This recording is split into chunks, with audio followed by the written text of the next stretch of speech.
This is a hand I played on Poker After Dark in a big, it was 100,000 buy-in, six-handed sit and go. All the money went to first. So obviously I was going to raise this hand. It's about as pretty of a hand as you're going to get in no limit hold'em when your stacks are deep.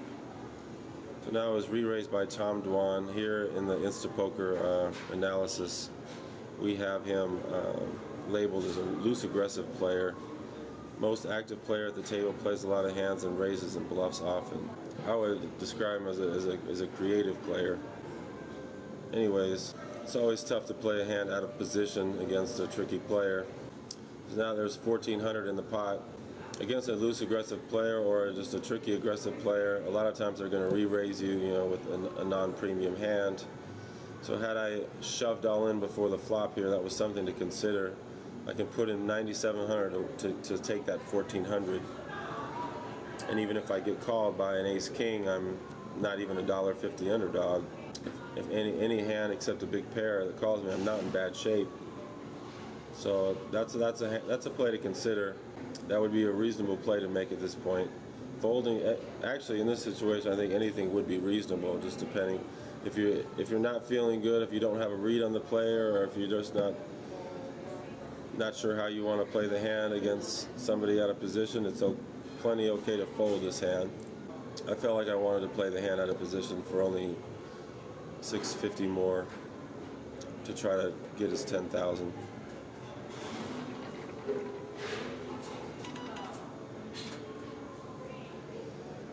So here I got a really good flop. I certainly most likely flop the best hand. The only thing that would probably beat me here would be ace-9 suited, jack-9 suited, queen-9 suited. I guess you could even have king-9 suited or pocket kings. Thinking about the hand, if I decided to donk out or bet out, usually it looks like a bluff or a flush draw. If you're making a bet like that, you're hoping that he's going to believe you have the king or the 9 and that he's going to fold, a lot of hands.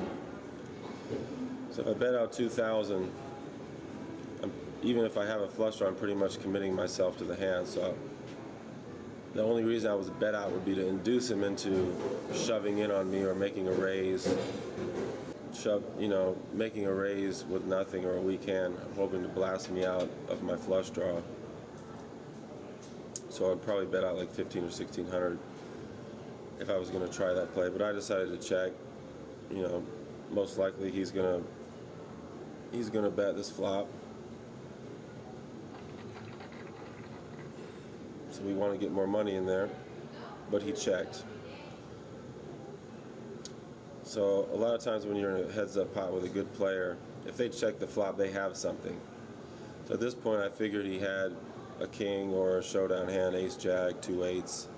So I decided to make a big bet because I expected I was going to get called. Which I did get called, but not for the reason I thought.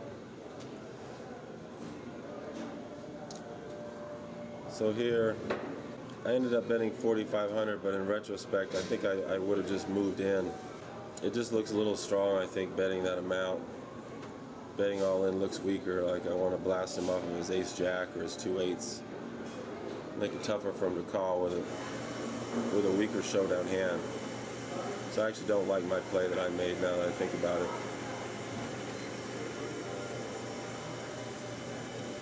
So it turned out Tom had a 5-6 suited. He had floated me with a flush call with a flush draw on the turn, hoping to steal it or hit even a pair and win with a showdown. Yeah, it would have been interesting to see what happened if I checked the river, but I didn't make that play. That would have also been, had I known he had a 6-5 suited, I surely would have checked, or maybe made a small value bet hoping for him to raise, but most likely check.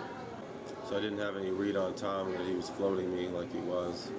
The great thing about Insta Poker is you get to go so deeply into a hand. After examining several different lines of a hand and playing it over and over again, you can get that deep analysis that a lot of times you don't get just in a regular poker game because now another hand has started.